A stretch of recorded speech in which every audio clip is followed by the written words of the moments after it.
একদিক থেকে বলছে কি মানবিক জায়গা থেকে কেন আমি লাঠি চার্জ করলাম, এখন আমি বলছি কি যে পুলিশের হাতে তুলে, এখন আবার বলছে কি পুলিশের হাতে তুলে, এবং পুলিশের হাতে যদি তুলে দিতাম তাহলে তখন বলতো কি যে আরও বেশি অমানবিক কাজ করে ফেলছে। কোন দিকে যাব বলেন? তাই আমি কে কোন দলের, কে কোন মতাদর্শের, কে কোন ভিন্ন মতাদর্শের সেটা দেখে কিন্তু আমি উচ্ছেদ অভিযান করছি না। আমি এখানে করছি আমার স্টুডেন্টের নিরাপত্তা দেখে, এবং এই উচ্ছেদ অভিযানে কে কোন মতাদর্শের, কে কোন দলের তারা আমাকে হেল্প করছে, that doesn't matter to me.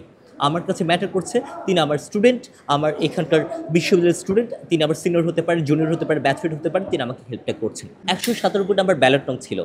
আপনার ব্যালট পেপারগুলো দেখেছেন কিনা জানি না, আপনার পেজ উল্টিয়ে উল্টে কিন্তু ভোটটা দেওয়া লাগে। মানুষগুলো কিন্তু একদম পেজ উল্টে উল্টে কিন্তু ভরসা করে কিন্তু ভোটটা দিয়েছে, এমনি এমনি কিন্তু দেয় নাই। আমার তাদের প্রতি একটা দায়বদ্ধতা আছে, সেই দায়বদ্ধতার জায়গা থেকে আমি কাজগুলো করছি। আমি কিন্তু শুরুর দিক থেকে অ্যাগ্রেসিভ ভূমিকা পালন করছি না, এটা আর একটু স্পষ্ট করে দিই।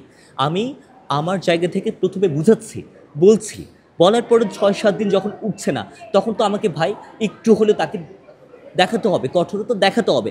তাকে কি কোনোভাবে আঘাত করা হয়েছে? আঘাত তো করা হয়নি, তাকে লাঠিটা দেখাতে হয়েছে কেন? এটা বাস্তবতা এটাই বলে, এটা বাস্তবিক। আপনি দেখেন, আমার সাথে ঘুরেন 2-1 দিন, তারপরে বুঝবেন যে এইগুলো তাদেরকে তাড়ানো, তাদেরকে তুলে দেয় এটা কতটা কঠিন। এখন সেই জায়গা থেকে অনেকে কোয়েশ্চেন করছে যে পুলিশের হাতে কেন তুলে দিচ্ছে না। একটু আগে ক্লিয়ার করলাম যে বৃদ্ধ মানুষ, তাকে মানবিক জায়গা থেকে ছেড়ে দেওয়ার চেষ্টা করেছে অনেকবার অনেকবার। তাকে পারতাম তো পুলিশের হাতে তুলে দিতে, প্রমাণসহ পারতাম না? কিন্তু একদিক থেকে মানে হিপোক্রেসিটা চিন্তা করেন, একদিক থেকে বলছে কি মানবিক জায়গা থেকে কেন আমি লাঠি চার্জ করলাম, এখন আমি বলছি কি যে পুলিশের হাতে তুলে, এখন আবার বলছে কি পুলিশের হাতে তুলে, এবং পুলিশের হাতে যদি তুলে দিতাম তাহলে তখন বলতো কি যে আরও বেশি অমানবিক কাজ করে ফেলছে। কোন দিকে যাব বলেন? যখন আপনার একজন নারী শিক্ষার্থী যখন আপনার হ্যারাসমেন্টের শিকার হন, তিনি চাইবেন সাথে সাথে একটা পদক্ষেপ নেওয়া হোক, তাই না?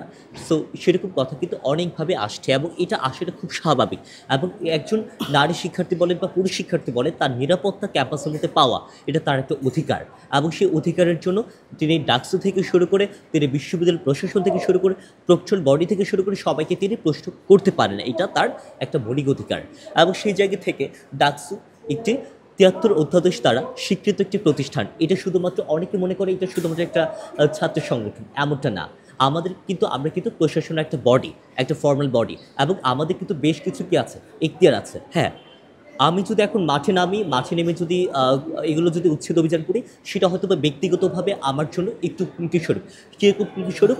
যে কেউ আমাকে অন্যভাবে ফ্রেমিং করতে পারে যে আমি লাঠি নিয়ে ঘুরছি, কেউ আমাকে বলতে পারে যে আমি একটু এগ্রেসিভভাবে কাজগুলো করছি, এরকমভাবে অনেকভাবে আমাকে কী করতে পারে, ফ্রেমিংগুলো করতে পারে। কিন্তু আমি আমার ব্যক্তিগত জায়গা থেকে, ব্যক্তিগত যে বিষয়গুলো আছে সেই জায়গা থেকে আমি ছাপিয়ে আমি দেখছি আমাকে 9,548 জনটা আমাকে ভোট দিয়েছে, বা ভোট দেয় নাই, বা ভোট দিতে চেয়েও দিতে পারে নাই, সেই মানুষগুলোর কথা আমার কাছে।